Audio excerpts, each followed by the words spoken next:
Welcome back to the BC Talk. And I am recording. You look great. Welcome, Linda, to the talk. It's good to have you. Thank you. Thank you. It's good to be here.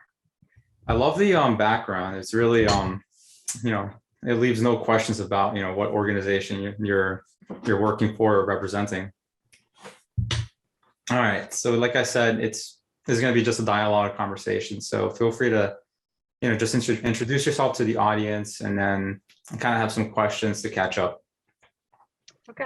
You can kind of say like what your role is, like what you do at the coalition. So the coalition, Elizabeth Coalition to House the Homeless is a nonprofit based in Elizabeth, New Jersey. So I think it's better for you to kind of tell the audience like what it is you do there and kind of like how long you've been there for. Sure. The Elizabeth, I'm the executive director of the Elizabeth Coalition to House the Homeless. And we primarily serve the homeless and housing insecure of Union County, although we are based in Elizabeth, which is the county seat and the largest city in the county. We provide a drop-in center where people can come in, although primarily our clients now go into our website because with the pandemic, we went virtual. And that was kind of a bonus. Actually, it was a good thing for us because we were able to serve people who normally didn't have access to our services. We're open 9 to 5, and most people work during those hours. So what happens is now people can sit in, as I say, their fuzzy bunny slippers at night when they're worrying about paying their rent and request services through our website. So it's really been a bonus. And in fact, last year we had over 3,000 requests for assistance. Which is normally we serve 1,000 people a year, households, and last year it was well over 3,000. We have an after-school program and summer day camp for homeless youth. We have a housing program we have a shelter to permanent housing program that we do jointly with the YMCA here in Elizabeth. We have transitional housing that we provide for working homeless families. Most people don't know that people who are not on public assistance are not eligible automatically for shelter. Most of the shelters want to know who's paying for you to come there. And so, in fact, all the shelters do, with very few exceptions. And so what happens is somebody who's working, there's no one sponsoring them. So our units are reserved for those who are not eligible for public assistance. And then we have permanent housing. That's our newest program. We have 7 units of permanent housing. We're about to build 2 more. We're working with the city on a small piece of property to convert it from empty to a beautiful 2-unit home for families to live in who are low income. And Operation Warm Heart would be the last one I'd like to mention because that's our emergency winter shelter that's about to resurrect now that the pandemic seems to be under control. And what is Operation? So Operation Warm Heart is focused on what goal? Getting people who are on the streets into the system, really, and to ultimately get permanent housing. So mostly it's single men, although we do see an increasing number of single women over the years. But it's mostly single men on the streets, and it's an opportunity for them to get sheltered at least through the worst of the winter. Okay, so where do people usually go, or what's the barrier that is it? I know you said that it's an issue, or not an issue, but it's a problem getting people to kind of into the system, or at least I hear from many people that there's a lot of people that are resistant to it, maybe because they think that there will be stricter rules to follow, or that they just aren't. There's just a knowledge gap. Like, what is the biggest barrier for getting people into having this public help? Well, because I think the biggest barrier is that it's not easy to get the shelter. You have to go to the social service office you have to run that gauntlet of waiting, doing paperwork, having documentation, and then they send you to a shelter, and then the shelter does an intake, and then they ask for documentation. And you're looking at people who have a lot of mental health issues. And so what happens is they just don't have the patience to sit through all of that gauntlet to get the help they need. And so that's kind of where Operation Warm Heart's a little different because, yeah, you do have to, I mean, we do need information. Don't get me wrong, we're not any different. But we can kind of shelter people first and then sit down with them while they're warm and comfortable and secure Okay. and get some of that information from them. I think part of it, I mean, no one likes to follow rules. No. I don't like to follow rules. Do you like to follow rules? No one likes to follow rules. And no one wants to live in some restricted environment where like you can't go in the refrigerator and just grab an apple and have something to eat because you feel like you need a snack. It's not your home. And so it's institutionalized shelter, housing. Mm-hmm. And so, yeah, there's rules when you can come and go. There's rules of, what you need to do, expectations. And I understand why some people are not, they're not ready for that. I think people need to see like, okay, I'm respected as a person Mm-hmm. without a lot of rules, and then want to get that permanent housing. And that's really where we try to work with them, Yeah. and be where they're at. So you mentioned something about this being for people that aren't eligible for public assistance. Is that what you said? That's our hospitality house, yes, and our Operation Warm Heart. Not, people who are eligible for public assistance, that means you have either what people traditionally call welfare.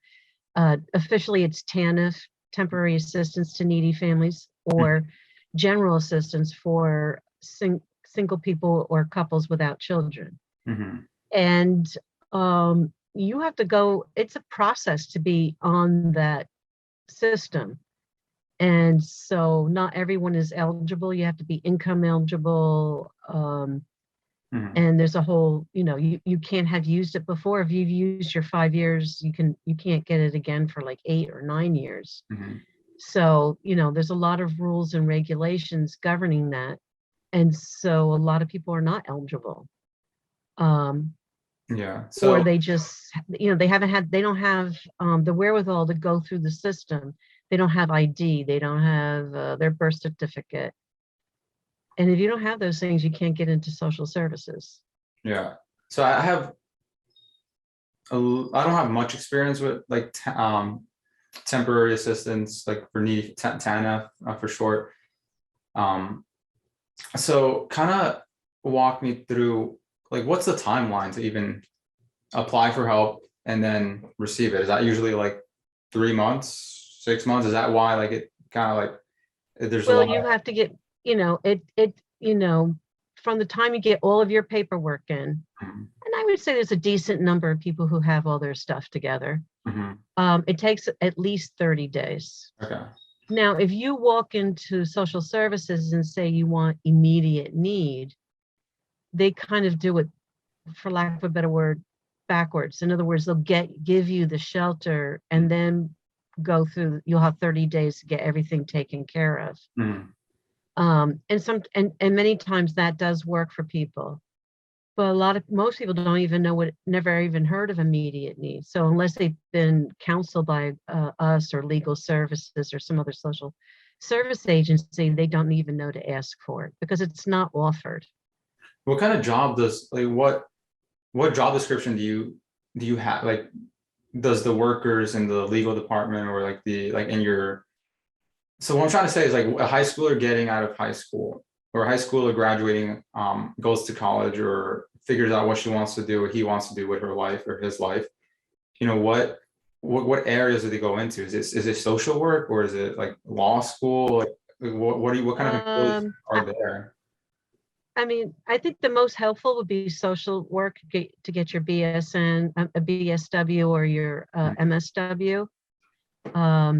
And, you know, those would be the most useful Mhm. because it gives you the right background and understanding of the population we serve and what the needs are. A lot of it is learning on the job, to be honest with you, learning all the services, learning all the rules and regulations. You don't need to be a lawyer to understand landlord-tenant law, Yeah. but legally we cannot advise people. We can say, this is what we know. Mhm. You know, here's the rules, and let them see that for themselves. Uh, but, you know, we work very closely with legal services, Central Jersey Legal Services Mhm. and Legal Services of New Jersey, and refer back and forth quite often. I've had workers who've had a high school diploma and some, you know, um, associate's degree who are our best workers, and then some people who come in with a college degree, a master's even, and really struggle with the work because it's on the ground, hands-on case management, person by person. Yeah, I think a lot of people overlook the fact that, you know, it's about talking to people and having social skills. So when you're a college graduate, you know, it doesn't necessarily mean you have like the social skills to be able to succeed or do well in this kind of job, especially if you don't know the community or if you're kind of thinking about it not on a human to human level. But people can volunteer and kind of test it out. We sponsor about 6 MSW students for their field work from the various universities in the area that have a social work, you know, MSW program Mhm. and BSW program. We have people who come and are looking to be teachers, so they come do some of their early on, not their student teaching, Mhm. but their early on practicum with us. I've had communication students. There's a lot of opportunities to volunteer and learn. People who want to go into fundraising and development work, we've had some of those folks come and help us as well. Mhm. And it gives them, like in the trenches, opportunities. And I have to say that quite a few of the people that have either worked or been students with us have gone on to become lawyers. We seem to be the launching pad for future lawyers. No. And we're kind of proud of that. Yeah. And then we have many social workers, you know, MSW students in the community who are, you know, who get the work. And so we're very, that excites us, you know. So who funds like the coalition? Is it all donations based? Sir, I would say about 30% fundraising and private donations, Mhm. 30% government funding, and 30% like foundations and private grants. Um, we're depending more and more on private donations. We just finished having a fundraiser on this past Tuesday, Mhm. our annual gala, which was a garden party this year. And is this like a part of a larger umbrella of coalitions? I know there's Elizabeth, but how many are there like in Union County or the state or like? We're kind of it. We're the only, I mean, we're the only place that we know that's like what does that what we do. Mhm. There are other agencies that do other things, and in addition, they might do rental assistance or some other kind of housing assistance. But it's, you know, we're the only ones that we know that that's our whole being. Our whole mission is to serve the homeless and housing insecure. So it's very unique and very local. And Hmm. how long were you the founder who founded this? How long has this been around? Oh no, that was Sister Jacinta 40 years ago. Mm, I've been with the coalition for 32 years. okay. So I miss its infancy, but I've been through all the rest. Yeah, you've been around the coalition for a long time, and Hmm. it has strong roots in Elizabeth. And Oh yeah. I can tell that, you know, just by you talking and by me visiting and seeing for myself what kind of the organization is like, the setup and thought process behind like the activities that you hold and different projects you're doing and fundraising you're doing. And when I say you, I mean like you and also the coalition with everyone's help. it's a pretty good, well-oiled machine, I'd say, with its kinks, because obviously you're dealing with humans here, and humans especially are very complicated. Mhm. So, but kind of tell me, like, you've been around for 32 years. How and you've gone through the Great Recession. You've seen it. You've felt the impact. I don't know about the 90s. I know 90s there was also ups and downs. Um, and now the coronavirus pandemic, and a current housing bubble maybe, but definitely skyrocketing inflation and higher price goods that are really affecting Americans. Like, what are you seeing now that's different than before? I'm seeing the fact that there is zero affordable housing. Um, we have a new thing happening now where investors from Wall Street, investment groups, have latched onto the idea that money's to be made on rental housing. And there's nothing wrong with that. Capitalism is neither positive nor negative. It's simply an economic state. It's the ones who make it chug who make it good or bad. Mm-hmm. And what is happening is they're investing in housing and they're raising the rents well above what the average worker can afford. So for instance, if you find a place that's $1,500 a month, these groups are asking that your income be 3 times the rent. Well, that means that they're asking that your income be $4,500 a month, your household income, which means your income has to be more than $60,000, $75,000 a month in order to afford the apartment. Yeah. Now, I'm gonna be frank with you. If I found someplace for $1,500 right now, 2-bedroom, I would say I'd be whooping it up, because most of the rents we're seeing are closer to $2,000 and $2,500 a month for a 2-bedroom. Yeah. And this is in Elizabeth and not the nicest places, or in some of the, darker areas of the county. And, you know, they're not owned by people, more and more the housing is not being owned by local people. It's not, Bill and Jane Smith who live downstairs and your rent is helping them pay their mortgage. Yeah. It's like, Joe Schmo, International Investor Corp, who's investing in these housing. And then there are literally groups like Progressive Rental, who are going into states and now not only swooping up the rental housing, like, 2, 3, 4, 5 family housing, they're also taking all the single family, all the starter homes. So a young man like you who wants to buy a starter home, you can no longer find one that's affordable because they can roll up with cash. How are you competing with that? And because they're paying more than the asking price in order to get it, then what happens is the asking price starts going up. The next house next door, the first house goes for $3,000, but they give them $350,000 in cash to get it. So then the guy next door says, "Oh, they got $350 in cash. I'm going to ask for $400." And then we're on the race. We're off to the races. And again, what these groups are taking all of the good, the opportunities for young people to buy, for people starting out, and they're taking all the rental housing. So yeah, it's great. You're going to charge $2,500. There's one place in Elizabeth is their highest rent is $3,750 for a 2-bedroom apartment. That's my favorite. So you so what happens is the you covered workers it can't all. find.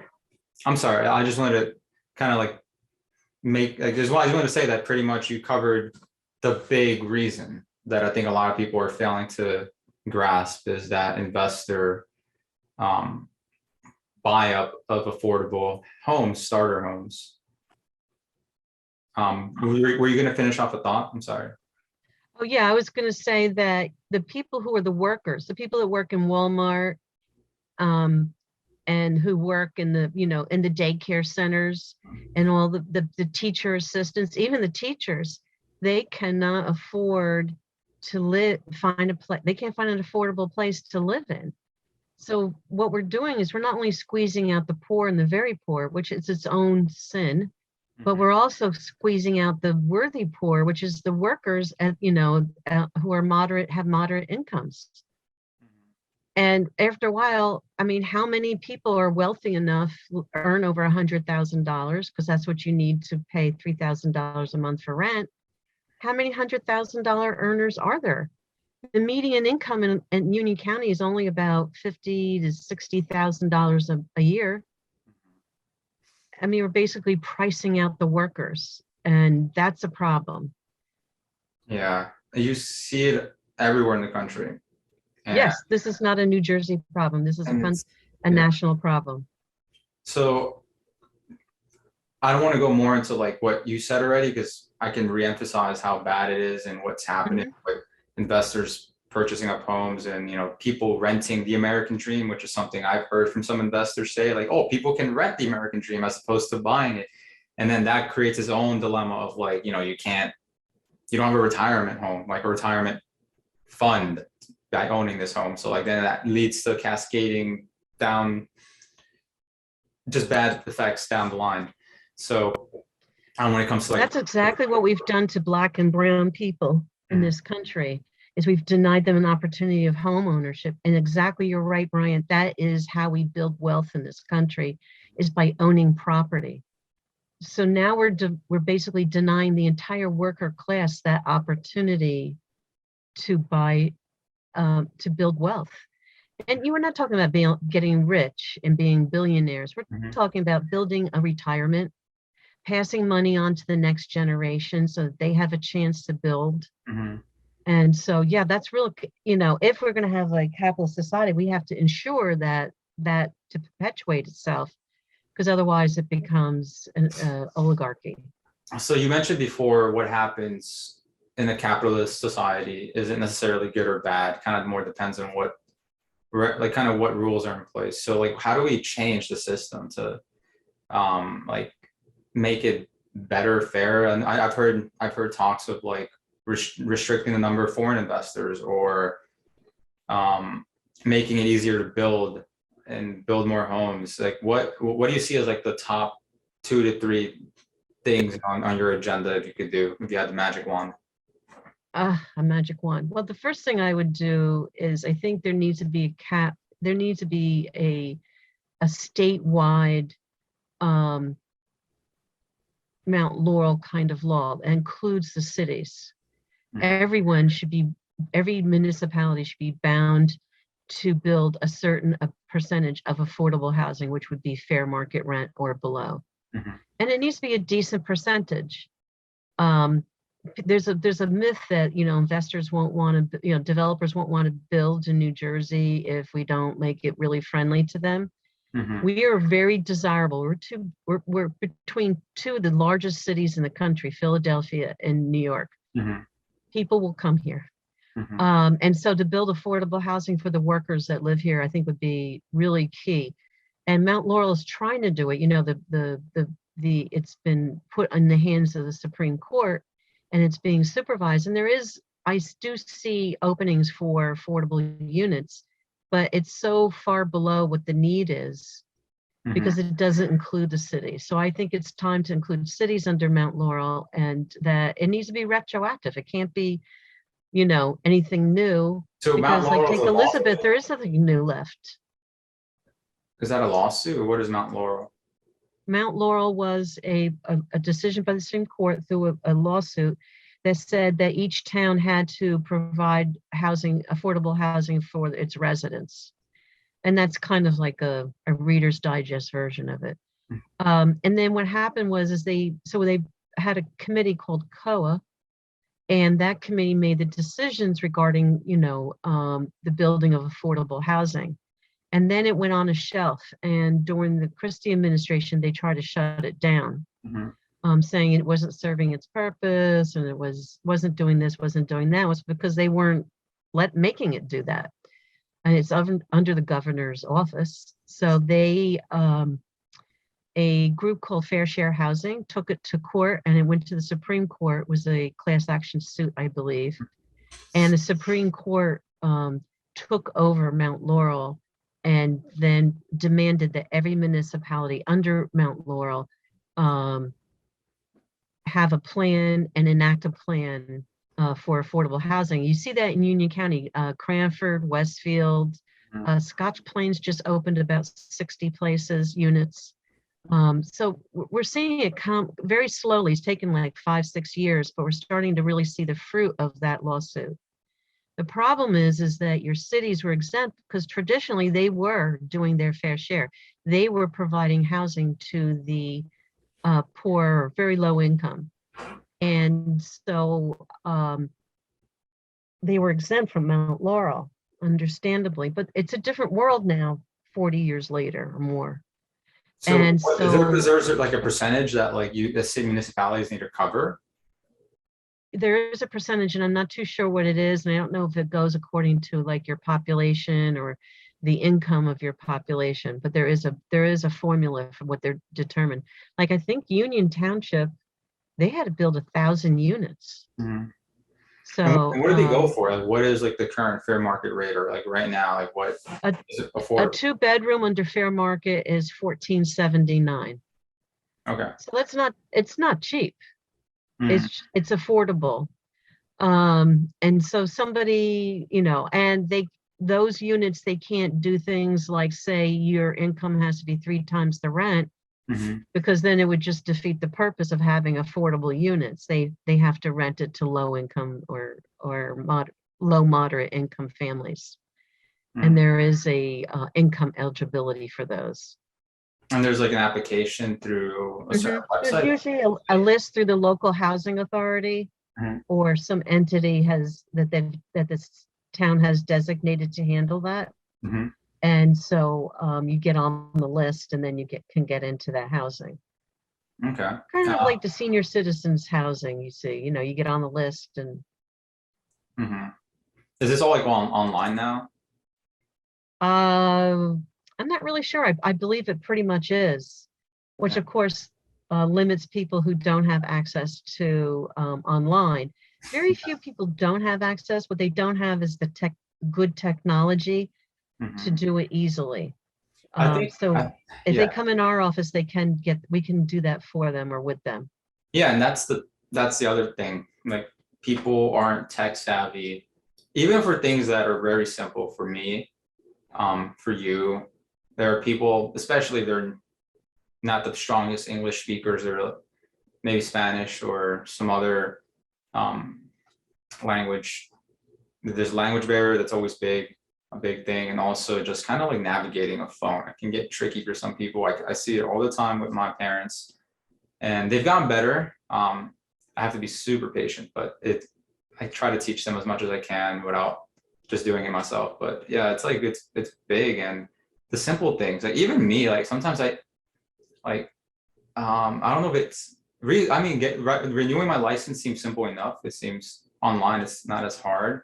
But there are other things I've seen that just like state websites, or even like just kind of see, because my mom doesn't have insurance. So I was looking for, what plans can I look for her and all that. And I was like, this is really like annoying. And I pride Yeah, myself for being like good with like the front, like you browsing and using the internet and finding deals, and or like shopping. yeah, I agree. And I'm sure my staff is snickering right now when you say it's all easy for me, but I'm certainly much more proficient than I think a lot of folks, have had the opportunity to be. Um, but a lot of times the sites are not user friendly. They Mhm. don't easily convert to using on a mobile phone. So there's a lot of different nuances. And you're right, a lot of times they're not clear. It's sometimes clarity is 99% of the job. Mhm. And so yeah, it's not easy, but it is on the internet and people can get access to it. We do send out emails alerting people when there's housing available so that they can apply for it. And they can always come to our office and we'll help them navigate that system. Mhm. So tell me a little bit more about the coalition, Linda. So you said you have you're working on getting more units and kind of getting more spacing and space and housing available. What does that process look like? I think I had a specific question about like you were trying to make like a 2-unit house or something like that.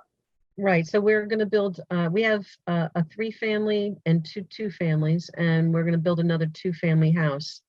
I believe that, you should do, you should do what you're asking other people to do, and we are asking other people to build affordable units. Mhm. And partially because we're impatient at the pace, and partly because we feel like we need to participate as well. Mhm. And if even though ours are drop in the bucket, if everybody threw a drop in the bucket, it'd be a full bucket, right?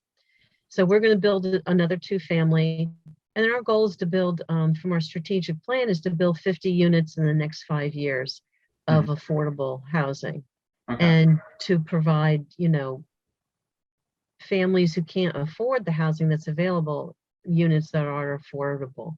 We do use government funding for that. Mhm. Um, and so, we can guarantee that our housing will be, into perpetuity, affordable to the community. Okay. Now you have contracts with like construction workers and like, Well, no, we hire a contractor and a developer to help us with that. That's not our, at some point we are going to have our own developer on staff, but right now we hire someone, and we work with one of the local contractors, Mhm. who has experience in building, affordable housing. And so we've been working with him. So And that's our, I just had a question about,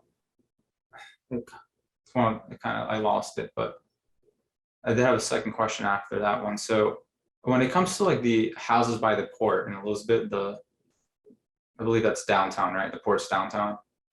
Like there's nice like housing. I think it's affordable housing. Is that like part of well, what? that's Hope Six. So there's the housing, it used to be LaGlory Manor, Mhm. and they knocked that down, and they built what's called Hope Six, Mhm. which was something that was, it's a program through HUD. Mhm. And so they built kind of like a little village of um, of 2-family houses, Mhm.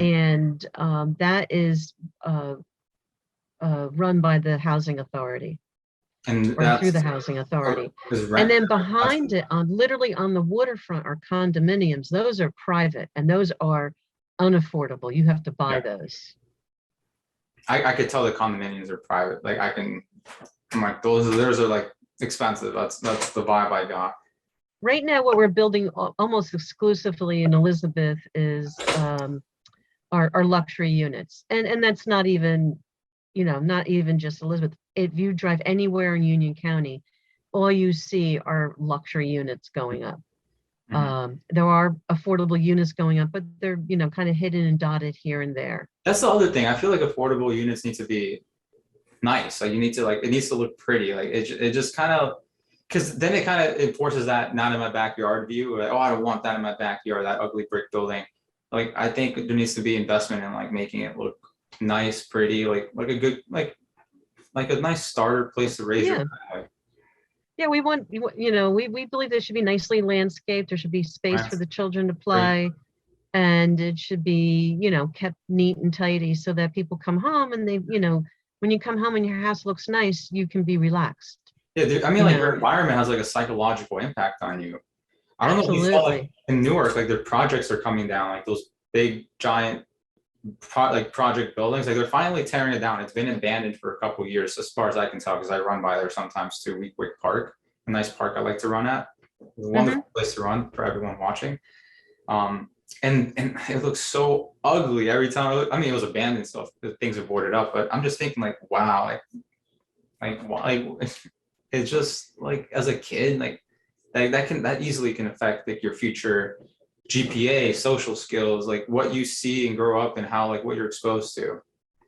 Oh, I agree. I agree that, we want families, especially children, to grow up in nice places. Someplace, it doesn't have to be luxurious, but it needs to be nice, basic, Mhm. and clean and tidy and well in good repair.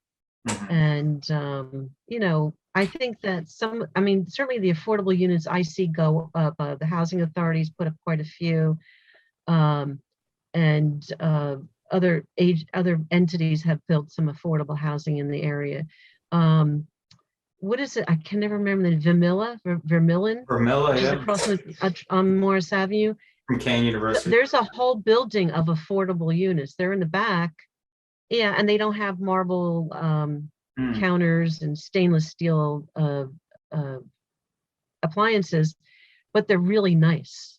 Okay, And I didn't know those were. Wow. Okay. no, there's some in the back. There's like one building of about Oh, 6 Linda, you apartments. underestimate me. I bike all around there all the time. I was there with my sister last week and I passed by them. They look pretty nice. Yeah, so they're all, so I think that I think people do want people to have nice places to live. And some of these places are pretty. I know where you're talking. It's on Meeker Street, right across from the park, and it's they're ugly, I remember people living in there, and then it was abandoned, and then literally there's like a tree growing out of part of the building.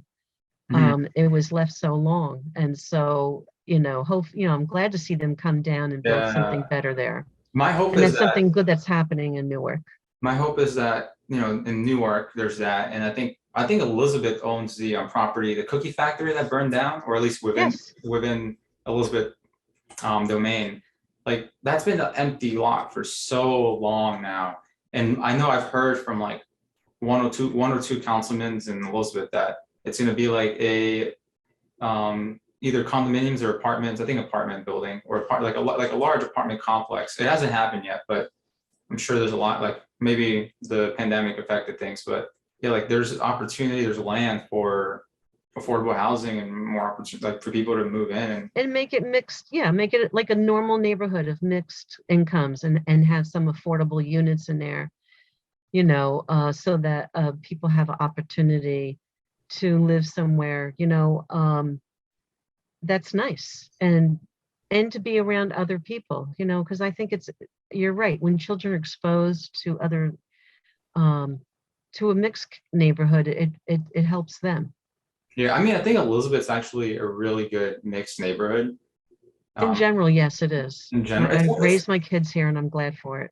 yeah, it's pretty good because you have a lot of Hispanics, but Hispanics in general are very mixed themselves. So you have racially different, what anywhere from the spectrum of like white to black. So about 50% of that, not your like European ancestry white, but like my best friend was Brazilian and he looked very Germanic. So like you have racially a good mix. Even though on paper it looks like there's maybe like 5% white. It's really more mixed than that racially, but ethnically, definitely a lot more Latinos and a lot of more Spanish speaking people here. And then you have like maybe 30% Black and like 20% of like between Asian, Pacific Islanders, and kind of And your. we have a growing African population. Like one day I was listening to NPR, and they were talking about a group from, I can't remember what country. And then they talked about how the whole community moved here in Elizabeth. It's like, oh my goodness, they're more art town. Good. Yeah, Yeah, there are 43 languages spoken in Elizabeth. yeah, it's a lot. We're a very diverse community, and are the richer for it. And the mayor's out at least once a week raising a flag for somebody. Yeah. And that's a good thing, because it shows how you know it gives you an opportunity to learn so much more, because we have so many different kind of people to learn from. What a beautiful way to live. I can't imagine anything better. I had a question earlier I was going to ask, and I just remembered. So, how like familiar are you with Habitat for Humanity? Is that something that like Oh yeah, they somewhat? are around. They're really not in Elizabeth. Mhm, They were years ago. Father Joe Parrish, who was with St. John's Episcopal Church, mhm, led a small Habitat for Humanity, and I believe they built one, if not two, houses on Catherine Street. mhm. Um, but then it kind of faded away, and then he retired, and then that was the end of that. There is a fledgling one out in, that had been around for a while, not really fledgling, out in Plainfield, but Mhm. we don't really hear much from them. And Mhm. then, so there is really no Habitat for Humanity here in Elizabeth. Mhm. And that's a shame, because we could really use their services very Yeah. much, building affordable housing and giving people opportunities for home ownership. Are they more like a developer from the developer side of things? Oh, they do everything from develop to build the house. Yeah. And it's a lot of volunteering. So they get like, a contractor to come in and maybe donate all the nails or the wood, and Yes. they develop and build. They do all of the process. And they pretty much work with families to help build, but they get volunteers to help build the Hmm. house. They get Along with the family volunteers. themselves. And I think they get some grant money to hire people. There's certain things you just Yeah. can't do as a volunteer. You can't have a volunteer electrician come in, God help us all, Yeah. or plumber. But so they get professionals to come in as needed. Hmm. And then the rest is like, painting and all that. You can get volunteers. And the family that's going to purchase the home or live in the home is expected to participate in the construction of the house. So maybe they're just like helping with the cleanup, helping with bringing in the boards for the carpenter, but they're there, they call it sweat equity, that they put, have something, skin in the game, so it's their house. And I think that does, create a sense of ownership. I helped build my own home. Yeah. So when do you see this unaffordable crisis ending? I really don't know. I mean, they keep saying that inflation's going to pass, but the bubble will pop. I have people I know that are in the realty business, and they're starting to talk about things have slowed down. And so, I'm hopeful. I don't want, you don't want anything bad to happen to anyone, Hmm. but at least I'm hopeful for those who cannot afford to rent right now might be able to have opportunities as the business slows down, and they're forced to lower the prices to something more reasonable, so that again, we need to get the working class folks an opportunity to live somewhere. You can't live, work, and send your kids to school from your car. Yeah. No, this has negative societal impacts, and this is why I'm like really upset when like you have And people defending like the status quo, and it's just like the status quo is not working for a lot of people, and you're gonna have like civic unrest because of it. Like I really no, think rising crime rates are from like this wealth gap that's increasing and only kept going. Keeps getting worse. yeah. And the thing is that not only do you have the fallout of people who become homeless, Hmm. but you have the incredible stress that families live under, constantly trying to make ends meet. If Yeah. people, they're always under that stress that eventually affects them. Also, the trauma of becoming homeless. Imagine losing everything. Hmm. So they I'm sorry, that's a phone ringing in the background. Right. Don't worry about it. So they yeah, so there's a trauma also. It's not just the physical issue of what do we do with people, how do we shelter them, how do we get them back into housing, but the trauma that the family goes through from becoming homeless. And because this trauma of being embarrassed, our society blames the homeless person for their homelessness. Hmm. They don't, they housing is looked at as a ring on a merry-go-round and not a human need. So if I win the gold ring, I'm the better provider. I have succeeded in doing everything right. Hmm. And if I tried to do everything right and still failed to be able to keep my housing, then I'm a failure. Yeah. It's how we're viewed. Instead of saying like, what can we, you know, how can we prevent this from happening? That's really the first step, is shutting the back door and keeping people out of homelessness. Yeah. And affordable rents, subsidies. There's a book called Evicted by Matthew Desmond. If you want to understand that the whole issue of homelessness, read that book. It's like coming into my office for a day or two.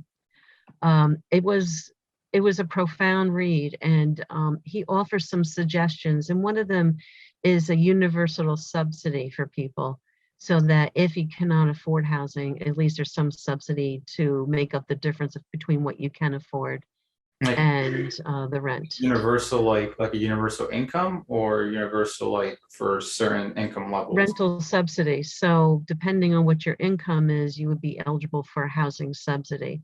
to Mhm. make up the difference between your income and your rent.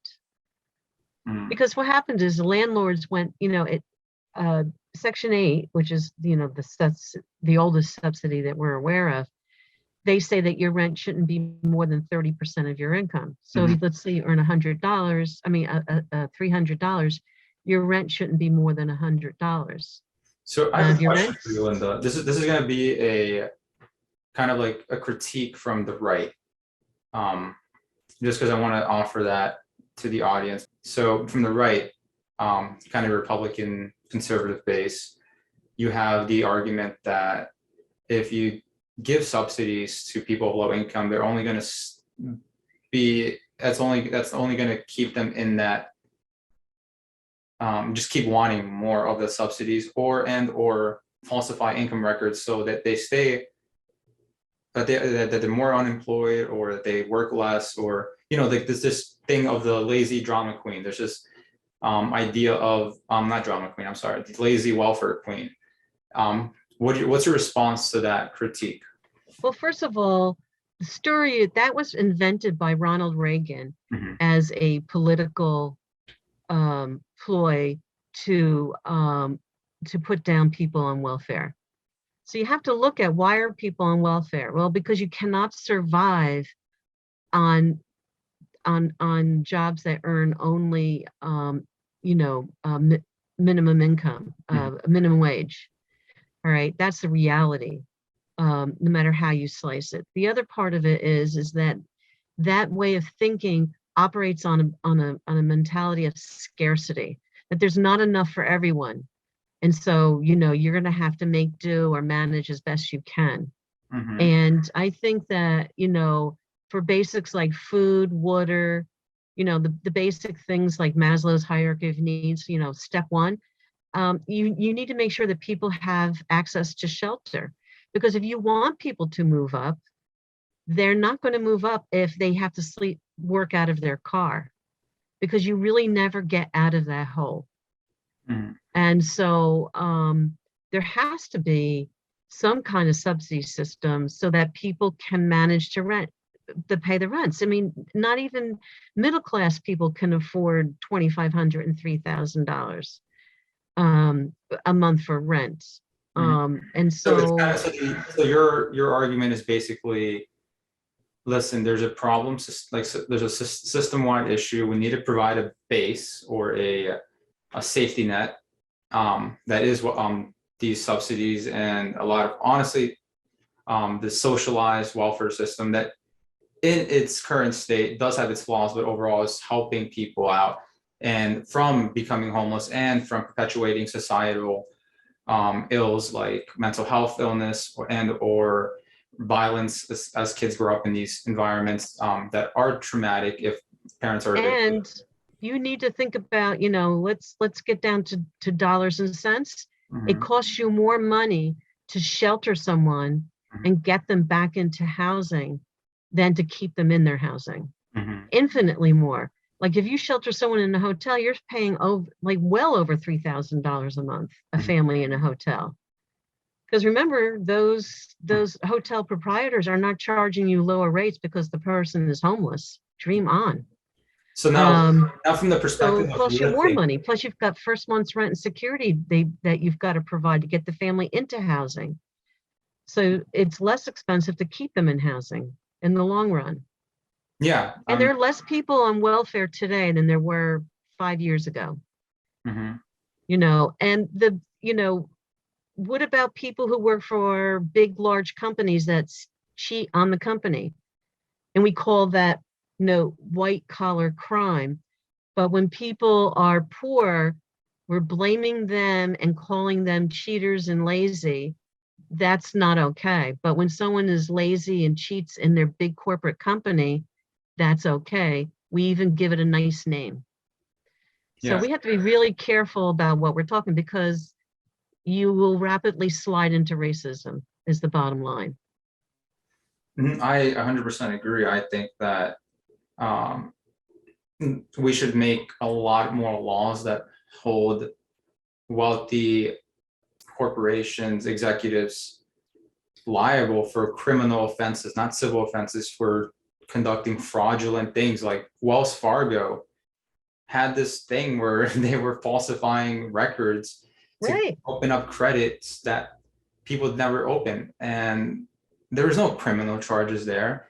No. The whole Great Recession was caused by banks and well, and some it was mostly banks, but also I'm missing the other aspect of it. But let's just go with the banks that gave out loans, predatory loans to people that couldn't afford it. Like no one in the executive level was criminally charged. There were only a handful of people that were, not even a handful, probably just like one, like maybe up to like 5 people that were actually like charged seriously. But it's only the extreme examples, and it's like, what does society tell you when, if you have money, you're not in trouble for it? Like you're not like gonna have any consequences, but oh, See, the you're problem poor. is we admire the rich and Hmm. we want to be rich. So we look at them and we say, well, first of all, you say we better not hold them too responsible because that could be me, because we all believe we're going to be there. Hmm. And instead of like everyone, realize that, okay, some people have been very successful and make a lot of money, but they're not any better than us. They are in fact equal. And so, they should be held equally at harm. You're right. Wells Fargo, I think one teller went to jail or something, or office manager or something really pathetic. And all those executives who came up with the idea and pressured the people in the local offices to do these things, were not held accountable at all. And no one was held accountable for the Great Recession No, because yeah. they did give out mortgages that were like not secured, and they would have given a mortgage to a dog. And so what happened was, and then a lot of innocent people lost their housing. A Hmm. lot of people lost their housing, and and we're traumatized by all that. So And even people. even then, that perpetuated some of what we're going to now through now. Like people didn't build as many homes because of that recession. So Right. Or yeah. and people who were owning homes had to go and rent, Hmm. and they could afford more than the people who were renting at the time. So I mean, it's like a little domino effect. Yeah. So, I kind of want to leave us with on a good note though. So because I'm an optimist. I hope everyone out there isn't too angry at the system right now and just want to blow it up, because I felt that way so many times, gotten so mad at the way things are, and just kind of got given up hope. It's easy to do that with issues like climate change. You just give up hope. It's easy to do that with issues like I said, when it comes to people not being criminally charged for things that they should be. Um, but I think when you give up hope, that makes like you that's a losing thing. Like that's almost like let me see if I can recall the word, but basically it's like letting them win. Like you're letting, as soon as like you're pessimistic about something, it's like you're letting the for example with climate change, like you're letting the oil companies win. You're letting, like that's kind of like what they want you to like think. That's why like it's just, it doesn't solve anything. It's kind of like it's that mentality of like we can't do anything about it, so what's the point? So like I want to leave people with, yes, you can do something about it, but what's like a good place to start is what I always have issues with. What do you think, Linda? well, I think the thing is that each one do one. If we each do one thing, then we can make a difference. So yeah, you're not going to build a 10-unit building, but you can join with an agency like ourselves and get involved. Volunteer, do a collection. You might think that a collection of personal items is like, but that makes a difference to someone. And it might give them hope to like maybe think, hey, maybe I can get into my own apartment if I just hang in here and work with this agency. So it's, if you're going to do something, like you were saying about climate change, yes, it's a big issue, people feeling it's hopeless. But if the best thing you can do is not litter, maybe use a little less, try to use, less fuel, convert something to solar in your house, then you do that little thing, because collectively it becomes a big thing. So collectively, come paint a house for a homeless family that's moving in, paint their apartment, or whatever. Do something small to make a difference. And collectively, all those small things will make a difference. The other thing is we all vote, and hold the people you're going to vote for accountable. Ask them, what is their housing policy? What are they doing? What have they done? And then that gives you a measure of thought to say, is this a person I want to support? Or if a lot of people are asking that question, it might help them realize that they need to do something and then bring about some change. But if you're exactly right, if we all sit home and say it's hopeless, nothing, that's as bad as being against it. And so, yeah, everyone can do something. Our agency is easily available on the internet. You can fill out a form, become a volunteer. You can make a donation. There are political groups you can get involved in about housing, the Housing Community Development Network. They do outstanding work statewide to help bring about more affordable housing to our communities. That's someone to get involved in. And they have on their website laws that you can support. Call your assembly people and your state senators. They are very important people. They're the local folks who are doing things. Talk to your city council and your mayor. Ask them what they're doing about affordable housing for the people that live and work in your community. The lady who takes your dry cleaning at your local dry cleaners needs a place to live in her community. She's an important part. And so what is your mayor doing to make sure that that person has a place to live locally? So those are things that everyone can do. And those things will make change. Yeah, I think we need to get involved in the political system, because if we don't, someone is, and it usually isn't the best characters.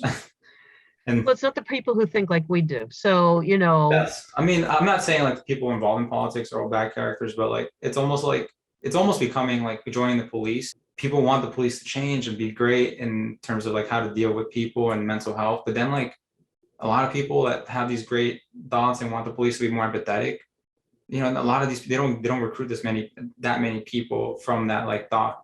It's more like the hard knuckleheads that tend to like, I want to enforce the law from the top down approach. And culturally every police department's different. I'm not saying every department's like that. I think for us that are very in the centers, kind of like, I'm not trying to bother anyone, but I want good things for my people and all that. Like it's important to join the political process and it doesn't mean necessarily being political. It means just expressing, hey, I see there's this need. What are you doing to help make that happen? And holding them accountable because they're working for us. They're representing us. Mm-hmm. But if we don't all let them know what we're thinking, how can they really adequately represent us? And then when they don't do what we want them to do, we get mad. Yeah. It's, we're kind of, the government is all of us. It's not just the people that are there working for the government or politicians. We are the government. And as good as bad as we are evolved. Yeah, I think that's a good place to leave it. You are the government, you are the people. I know that it's not the easiest thing to solve everything that's going on. There's no easy solution to unaffordable housing and the myriad of issues that are going on. But let's try to make a change. Thank you for coming on, Linda. If I can my pleasure. Volunteer in any way, like we've talked about already, I'm working from Elizabeth pretty close. I'll be coaching girls cross country for high schoolers this summer, so that should be interesting. And so if you know any track or could be runners, send them my way if they're in high school. Okay. What else? Yeah, I'm in the PT clinic. My clinic accepts a lot of Medicaid, Medicare patients. It's Kessler PT. So you see anyone that has an injury of some sorts, I know you've had PT before, so you can always. I can speak to the wonders of it. So yes. Good. Very good. Mm-hmm. All right. Well, thank you very much for inviting me. It's been a pleasure. It's been a pleasure. Thank you so much for coming on. You're welcome. Take care, Bryant. Yeah, I will let you know when I can get this video to the file to you. Okay. And I appreciate you coming on and supporting the talk. So no problem. Watching, I you know, Linda, try to maybe put like an email or something on the link Mhm. below- on the somewhere below in the tab, so anyone can click on and And our website, that's where you want, that way they can get services if they need it. cool. All right, Linda, Okay, great thanks. having Take you. Thank care. you so much. You too. I'll see you. Bye. Bye. Everyone, been trying to do this thing where I finish off with a slogan. So let me see if I can get this right. All right. Have you ever in doubt of yourself? You got this. Oh my God. Ugh. All right, everyone. Thanks for watching. You got this.